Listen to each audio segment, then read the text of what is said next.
Hi everyone, welcome back to my channel. I'm so excited that you're joining me today. My name is Beatrice Adams, and on my channel I talk everything nonprofit, a little bit of for-profit, and I believe your story is your mission. So I'm excited today because we're going to get right into that Form 1023 application so that you can get approved for your 501c3 tax exempt status with the IRS. So hang in there with me. We're going to hop on into over to my computer, and we're going to get into that, and I'll see you there. Now, allow me just a moment. I wanted to jump in really quickly here before I got started with part one. Wanted to let you know I have another video that is almost an hour long, and I realized that that's probably a little too long for you to have to sit through and go through step by step. So I wanted to break my videos down into parts, and that's the long form 1023. So from now on, you'll see part one, then the next video will be part two, so on and so forth. So I just wanted to jump in right really quickly and let you know that that's what you'll be seeing from now on. So let's get on with part one. Hi, everyone. So here I am at my computer, and I just want to first thank all of you for being so patient with me as I work on trying to get used to this YouTube thing and editing and all of this stuff. And I just want to apologize because I have not been able to get my videos out as quickly as I would like to. But just please hang in there with me. We're going to get through this because we're not only going to talk about how to get your nonprofit started. Like once we get all of this done and get through all this paperwork and everything, we're going to talk about what you do from there. Because I have had some of the viewers ask me about grant funding or how do I even fund what I'm trying to start? And that is such a good question. But I definitely will ask you to please be patient because you do have to get it started first.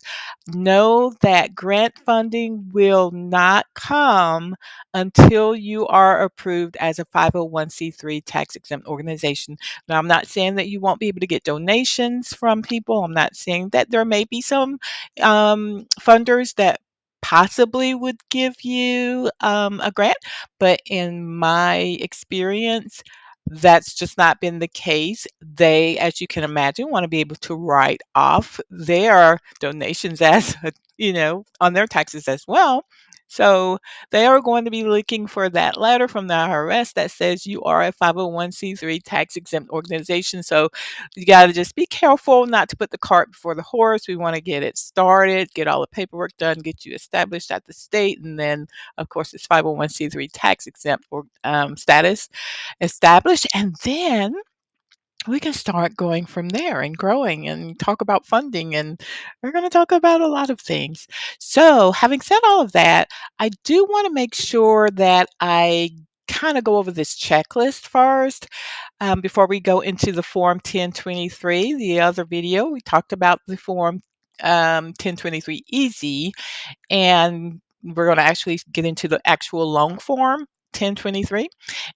But I wanted to go over the checklist because I realized that I've kind of not been talking about the checklist.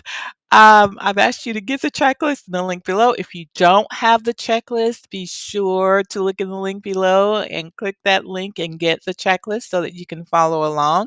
Can't promise you it's going to always be in the exact order of the checklist, but it's in order of what I would say is importance. But we got to get through all of it. So yeah, let's kind of look at this checklist just for a moment here.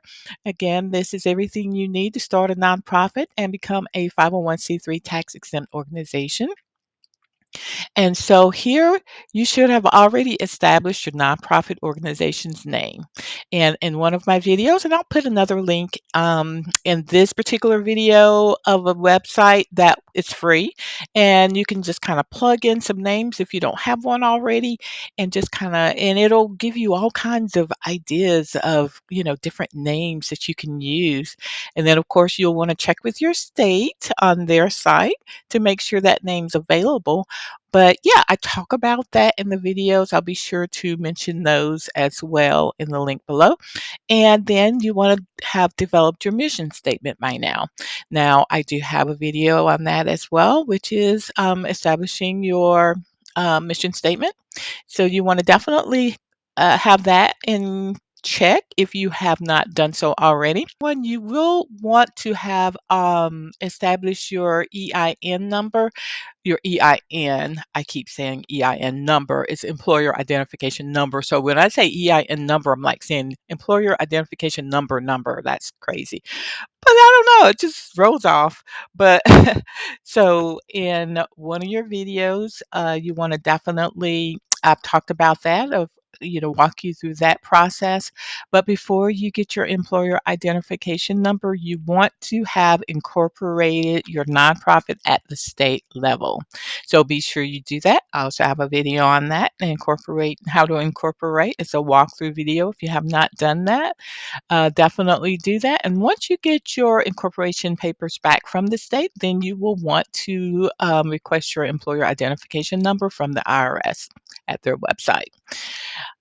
This is important. Determine which month will be your fiscal year end. Now, this is something we're kind of getting into now that we're going to be talking about the long form 1023.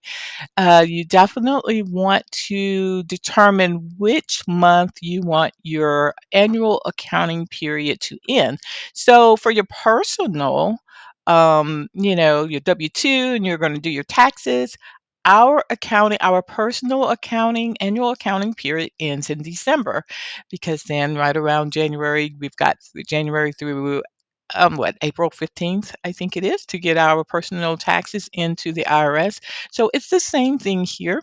You want to determine what will be your fiscal year end for your nonprofit. A lot of my clients will choose December as well because it's again when they do the personal taxes or when they're starting to think about doing their personal taxes.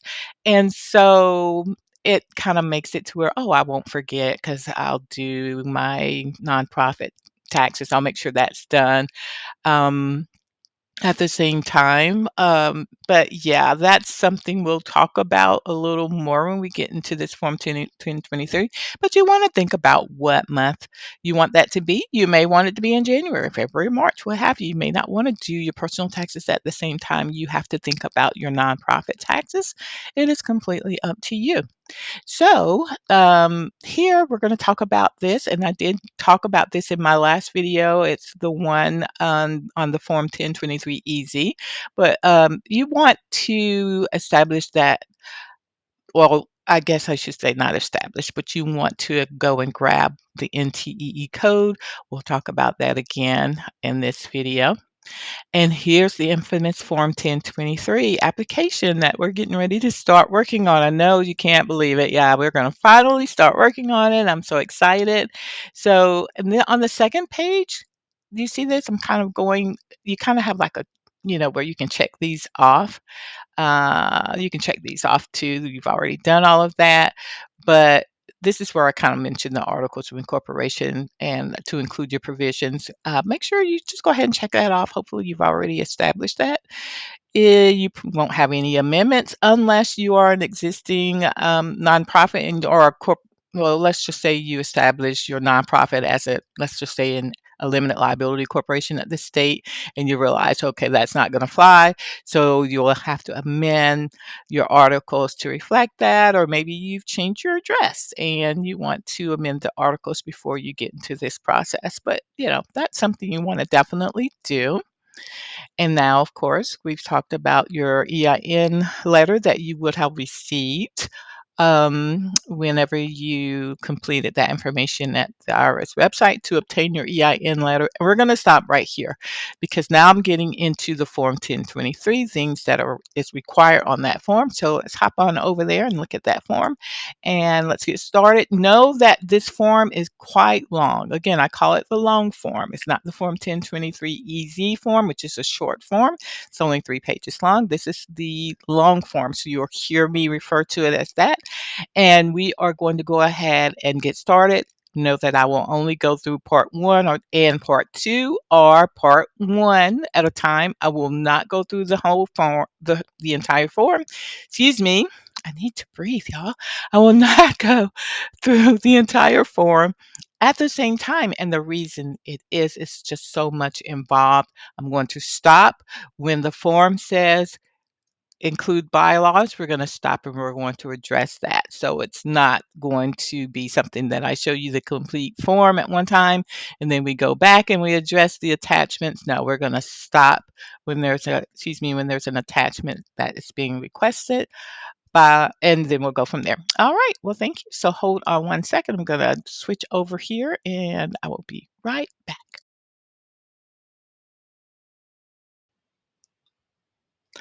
Okay, so as you can see, I already have pay.gov typed in my address bar. So you just want to type that in, go ahead and enter there, and we're going to go to the IRS website. And again, if you have not watched all the videos, I know I just repeated this or just mentioned this, but please do so because I may not necessarily say everything in this video that I said in the previous one, even the one before that. And the last one I did, which is the Form 1023 Easy. So please definitely go back and look at that.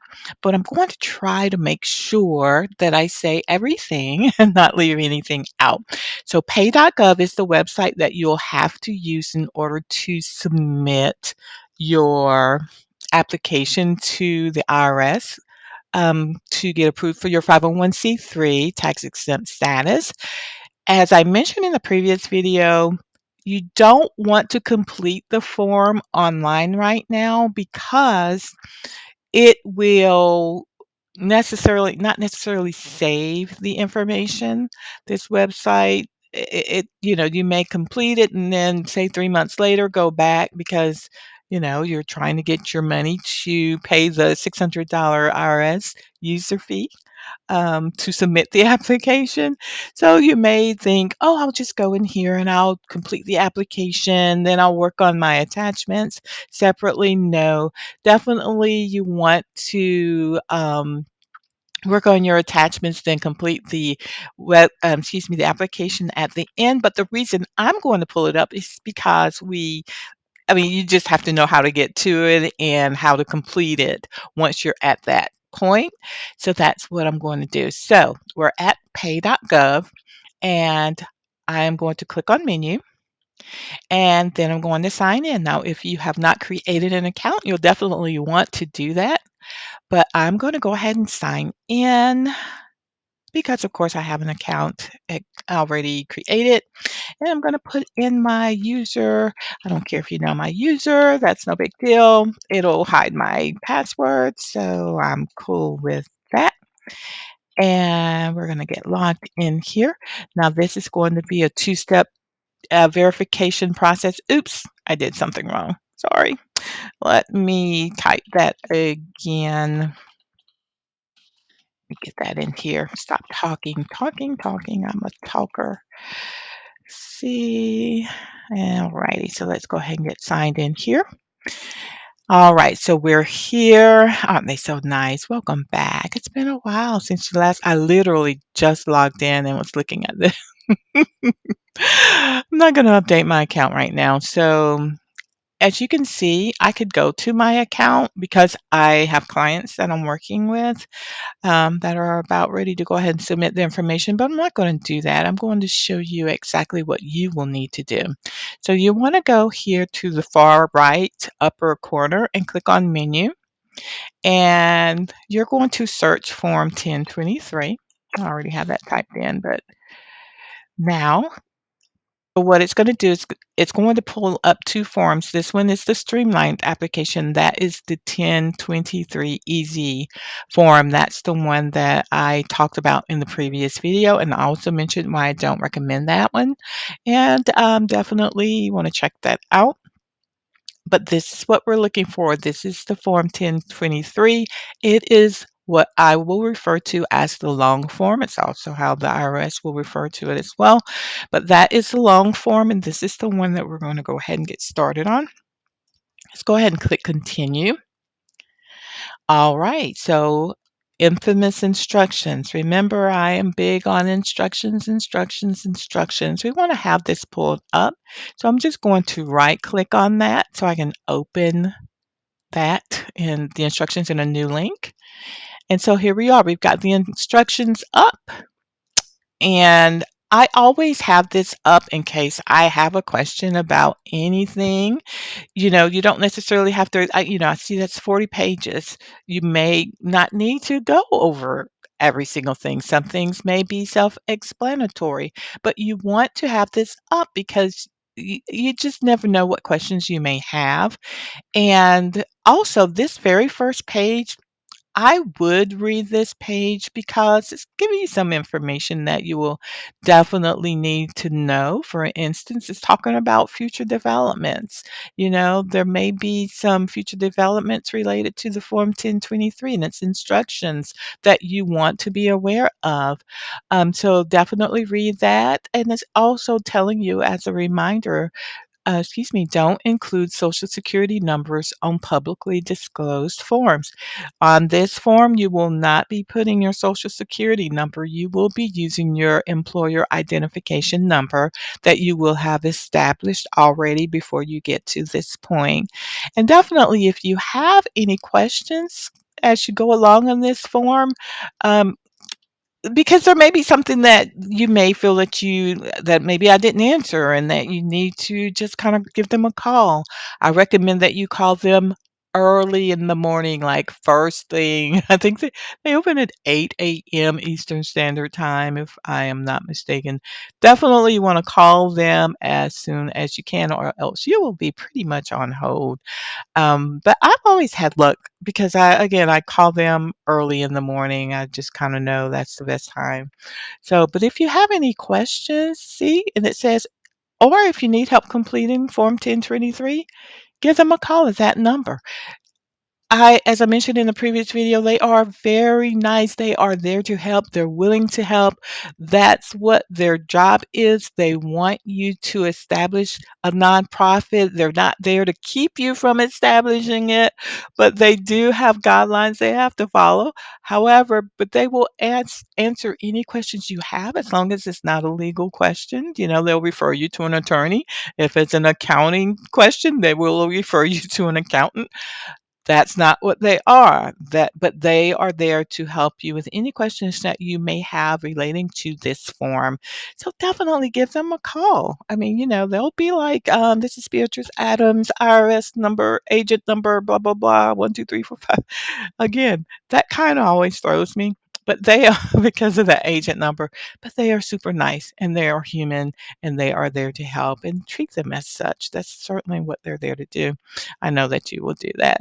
And then it talks about email subscription and anything that's new, gives you an overview, how to request recognition. It kind of starts going into the actual instructions there. But yeah, always have this open in another tab so that you'll be able to refer to it as you need it. So I'm going to click back over here because I still have this open. And of course, here you see it's talking about the Form 1023. We know we're not doing that, but they are letting you know that you may be eligible to file that form. You want to check it and look at the instructions for that form, and then you want to do their eligibility worksheet just to see if you're eligible to file that form. It's a lower fee. It's $275 to file that form. IRS calls that the user fee. I like to just refer to it as the application fee because you can't file this until you pay. You have to pay that fee at the same time you file this form. So, but yeah, I definitely watch my video. I mentioned why I don't prefer that form. Not that it doesn't work, it's just that I do not prefer it, and I do have my reasons for that. And again, so as you go down here, you will see it's telling you again, the organization must have an employer identification number. Do not, do not enter a social security number on the form. It's just not going to let you do that. So, I'm just going to go on down here. It's other things you might want to just read. If you have any, just want to read publications, you can certainly do that.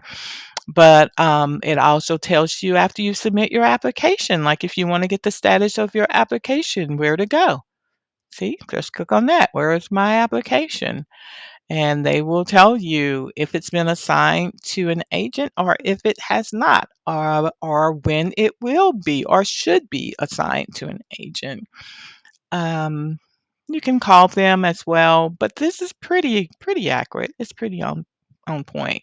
Now, what I'm going to do, oh, let me show you here. I think I mentioned this also. The accepted payment methods. You can use your checking account or debit or credit card to pay for this. Once you submit this application, again, you don't want to. I'm showing you how to complete the form. I'm going to do it in parts. I'm not going to go through the entire form at one time. And that is because as we go along, I'll get to bylaws, and they'll in this form will say make sure you attach your bylaws, and so we'll stop and we'll talk about bylaws, and then we'll go from there. I don't want to get the whole form done and then go back and try to address the attachments. That's just not how I do it. I always address it as I'm coming up to it. That way I don't have to think about it anymore. So I'm going to click continue to the form. Now, this is the actual form. You know what? Let me go back just for a moment here. I do apologize. Let me go back because what you will want to do is you will want to preview the form. And so it's going to come up, and I always recommend that well, what in the world is happening with my computer? It's just taking forever. There we go. So you want to preview the form. Now, I'm a paper person. I know that everyone's not a person anymore. I am a paper person, but you want to save this on your computer. I always print it out because I just may want to mark on it, or what have you. But definitely, at the very least, save this to your computer because you want to also ooh, I'm sorry. I think, what did I do just then? I don't know what I did. I think I turned my volume down. I don't know what I did. Sorry about that. But you want to have this form open on your computer at the very least so that when you're actually over here entering it, you may want to kind of look at it before. Now, I always preview it and look at it and kind of know what it's asking me. So I'll have my stuff together. But hey, that's just my deal. You may not want to do that. So, all right. And remember, you don't want to complete this form. You don't want to click this button right here, continue to the form, till you are ready to go ahead or you're about ready to go ahead and submit it. Like I have completed the form and thinking, okay, it's going to be there when I go back, and I go back to it and it's not there. So the IRS it says it's not going to, say this system doesn't say, hey, I'm going to save this forever and ever. Amen. It does not say that, but it does say it is a possibility that this form will not be saved. So definitely do not try to go back 2, 3 months later and think you're gonna pull this form up and expect it to be there, and you've already got it completed, and you're like, "I'm ready to submit," and then you go, and it's not there. Yeah, I've done that. So, don't, you know, get to this part where you're going to click on continue to the form until you're about ready to submit it. I mean, it may stay there for a month, but it's not a guarantee. The IRS is not going to guarantee you it's going to be there. So that's why I say preview the form, print it out, mark all over it, do whatever you need to do. Um, you maybe even need to, yeah, you can actually. I don't think you can type on that form, but yeah, so here I'm going to go ahead and click continue to the form because I'm actually going to go through this with you and we're going to get started here.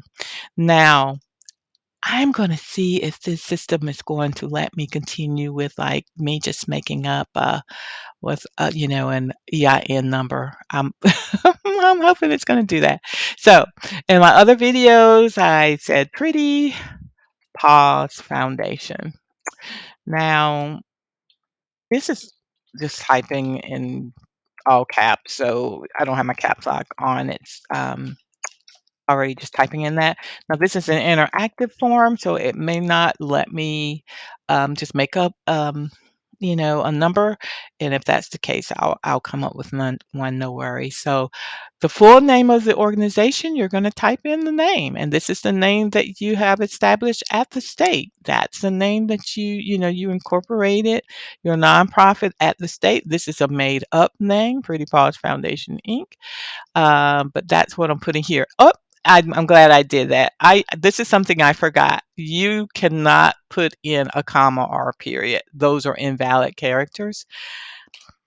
I'm sorry about that. I forgot about that. That's what it's going to look like when you get your EIN number. It's not going to have periods or anything like that. So you're going to type it in just as it is on your EIN number letter, not as it is at the state, because at the state you can put your comma, you can put your period, but on your EIN letter, you want to type this in just as it is there. So do not put any commas or periods like I just did. See, it says. Well, it says here, enter your complete name exactly as it appears in your organizing documents, now including any amendments. That's fine. Just know you can't put any periods or commas. At the state, you're going to be able to put a comma, you're going to be able to put a period, but on this form, you're not going to be able to do that. In care of, let's see, this is an interactive form. It's great. It tells you exactly what you need. Again, have those instructions up and move it right there. Let's get it there. All right. So in care of, I'm going to put my name. I want all the information. If the IRS has any questions, if I do something on the form and they're like, nah, we want it to come straight to me. And here, your address. This is going to be the address that you put on your organizing documents at the state. So we're going to put, I'm just going to make up something, 123 Anytown, USA. Oh, not USA. Anytown Street. And you know what? That's why I say you can print that form out and mark on it, because I'm going to have to write that down because that's the made up. That's kind of made up there. All right, and we're going to put Raleigh. I don't live in Raleigh, but I am in North Carolina. And we're going to go here and find the country, which is, of course, the United States. We do not incorporate foreign entities. I don't, anyway. Maybe someone. Where is United States? My goodness. Oh, it was the first one. My goodness. Sorry about that. And the state, I'm going to put North Carolina. That is where I am. And I'm just going to make up a zip code. 27602. I think that's like a Raleigh zip code. It doesn't really matter. Now, the employer identification number. Let me see if it's going to let me do it. And see, it again, if you have any questions, refer to your instructions. But this is the easy thing. Again, it's an interactive form, and you can just go ahead and put it there. So it tells you must have your own EIN. So I'm going to see. Let's see. 1, 2, 3, 4, 5, 6, 7, 8, 9. Look, it didn't take that. Let me see if I can think of something here. Let me look at something that maybe I've used in the past that's not valid anymore. Bear with me. Let's see if I can get an EIN number here. All right. So this is where I mentioned to make sure you put in the employee identification number that you have been assigned, of course. And you don't have to put that hyphen, it'll automatically pre-fill there. And here we are with what I was talking about. This is the month your tax year ends. Now, as you can see, it says select the month your tax year, that's your annual accounting period, ends. It says your tax year or annual accounting period is the 12-month period on which your annual financial records are based. So, and it's telling you check your bylaws, because you are going to have to put that in your bylaws, and we'll get that. We'll get to that. But again, you may want to use December, the month of December, because that's when your personal tax year ends, and it just may be easy for you to remember. Oh yeah, I've got to do this. Or you can choose any month. One thing that I do want to note, and we'll talk about this in the bylaws as well, if you are, when you choose December, just know that you have, just like with your personal taxes, it ends in December, but you have until April the 15th, I think it is, to file your personal tax returns. It's the same thing with the nonprofit. But you have 5 months after the month your tax year ends to file your nonprofit taxes. So you would have until let's see, December, January, February. Let's go March. Excuse me, May. You will have until May the 15th. So May 15th to file your nonprofits taxes. So on that 990 form. So yeah, so just whatever month you decide you want, it can be any month. You may not want it to be in the same month that your personal annual accounting period ends. So it's up to you. All right, so person to contact if more information is needed. Now, that kind of always confuses me because they put in care of. So I guess that's who's is going to get it in the mail. But in this case, it could be somebody else that you want to be contacted if the IRS should need more information. So here it says enter the name and title of the person you want us to contact if we need more information. The person to contact may be an officer, director, trustee, or other individual who is allowed to speak with us according to your bylaws or other rules of operation. So it could also be your secretary that you've assigned. So here we go. I'm just going to put my name here. Honestly, I usually let me tell you something. They're going to contact this person if you don't put anything here. But yeah, if there's somebody else you want them to talk to, absolutely put it there. Contact number. I'm just going to put in, let's see if it's going to let me do that. So we got to have that daytime number. Okay, great. It went ahead and put that in front, those little hyphens in there. No fax number. That's optional, not important. And here we go, guys. Here we go, guys. It's telling you user fee submitted. They say submit it, and they mean, yeah, you're not going to submit this form until you pay this fee. Then we'll let you submit that form. Aren't they so nice? So that's what your user fee is going to be in order to submit this form. So unfortunately, you can't get out free all the way. The IRS has to charge that processing fee. They have people to pay too that's working on this stuff.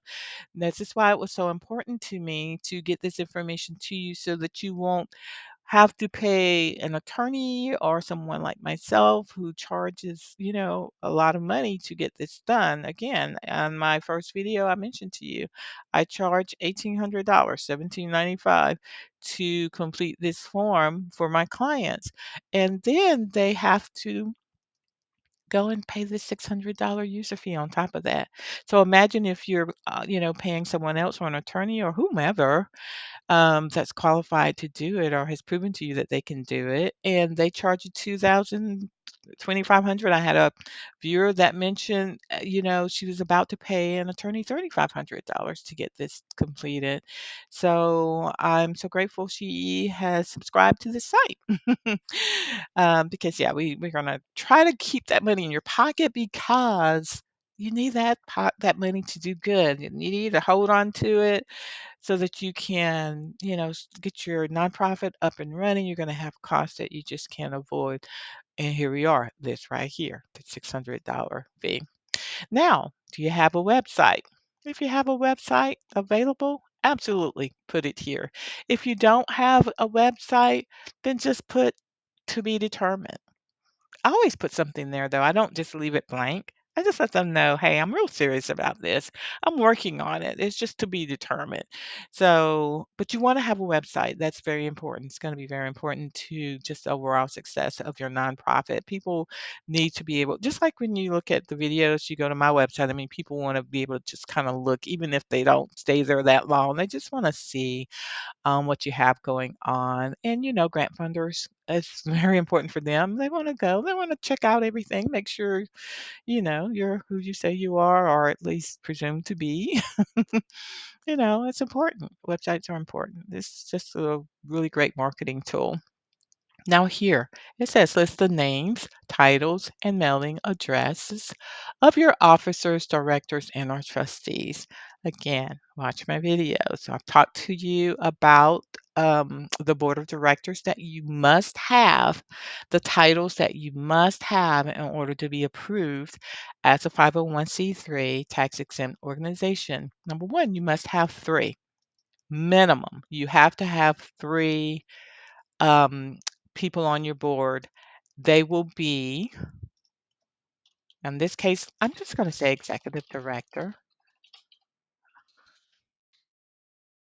And you know what? I'm going to do this like this president. Oh, what is wrong with me? We're going to say president and executive director. Now, that means you're going to be holding two titles. That's going to be you more than likely. Oh yeah, it doesn't like this website doesn't like characters.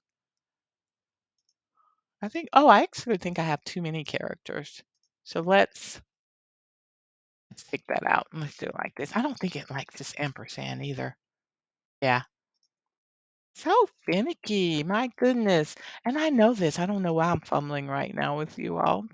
But president and executive director, that's just what I recommend. Most nonprofits have an executive director, but you may want to call yourself chairman or chairperson or whatever the case may be. You may not want to be. You may just want to be president.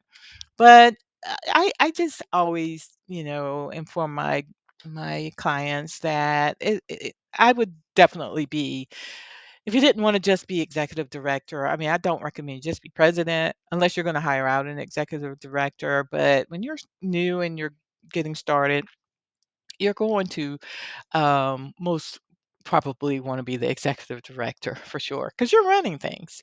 And so your bylaws will allow for you to do both. And that's just in how you write your bylaws up. And I always make sure, as long as you're not doing both roles at the same time, it's going to allow you to, your bylaws will allow for that. Now, so let me just put my name.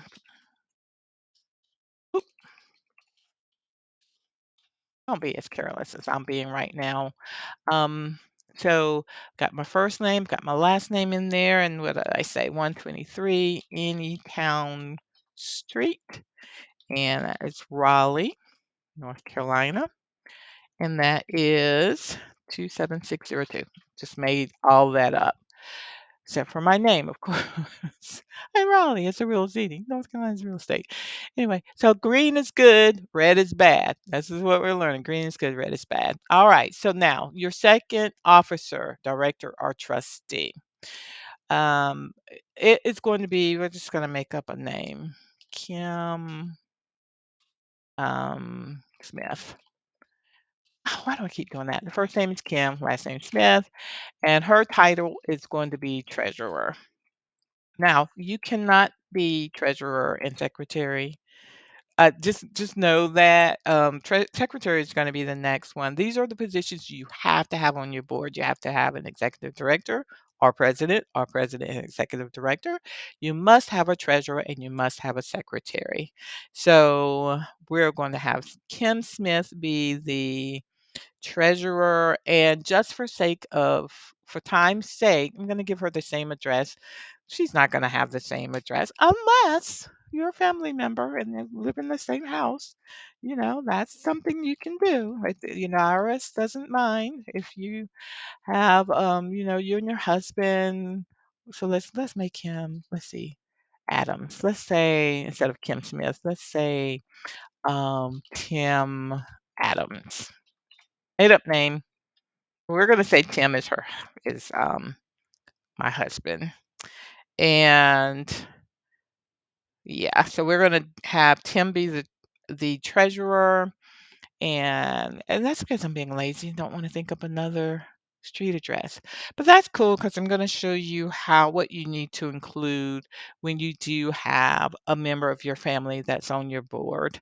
And that is certainly no problem with doing that. Just have to let the IRS know, hey, Tim is the husband of Beatrice Adams. And so it's not really my husband. Okay, but I'm just saying. So it's not my husband's name. All right, so we've got that. And the last one is going to be, I'm going to say Kim Smith on this one. And Kim is going to be a secretary. This is not like a secretary administrative assistant. This is like a corporate secretary. Like this is the secretary that, well, I'm mentioning this because I have people that are like, I don't want to be the secretary. No, I mean, you've got a really, really big position here. You're not like just a regular secretary, administrative assistant, or whatever. Like you really do have a big position here as secretary of the board. So we're gonna make up let's see, a street address for Kim. Let's say she's at 100, hey, I don't know, home, home road. I'm writing this down because I just want to be able to make sure I'm getting because all of this is going to have to carry over to the bylaws. So I'm just kind of keeping a note of this. And let's see, Kim lives in, let's see, Fayetteville, North Carolina, and her zip code is I don't know, 7111. Again, made up. I have no idea what the zip code for Fayetteville is, but there we go. So we've got her in there. And so everything looks good. Again, green is good. We've got everything in here. Sorry if I'm moving a little fast going up there, but we have the name of the foundation as it appears in our organizing documents. We have my name here as in care of. We have my address. Everything looks good. We've got the employer identification number. We have the month our annual accounting period will end. We have the person to contact if the IRS needs more information. We have the phone number in here. We are aware of the $600 user fee. We do not need to put a fax number. Remember, if you don't have a website, just put to be determined, right? Or you can just put TBD. They know what that means. All right, and remember here we've got all of our officers, our board of directors. We have to have 3 people on the board. One must be president and executive director, or you have more leeway with this title. Again, it could be chairperson, chairwoman, a president, or president and executive director, or chairperson and executive director, as long as your bylaws allow for you. I recommend executive director. If you want to be president and executive director, go for it. And make sure you get your address in there. And then the next officer again must be a treasurer. There's no leeway there. You have to have a treasurer, and then you have to have a secretary. Okay. All right. And then we're just going to click next, and we're going to go from here, and we're going to stop right here because we're getting into part 2.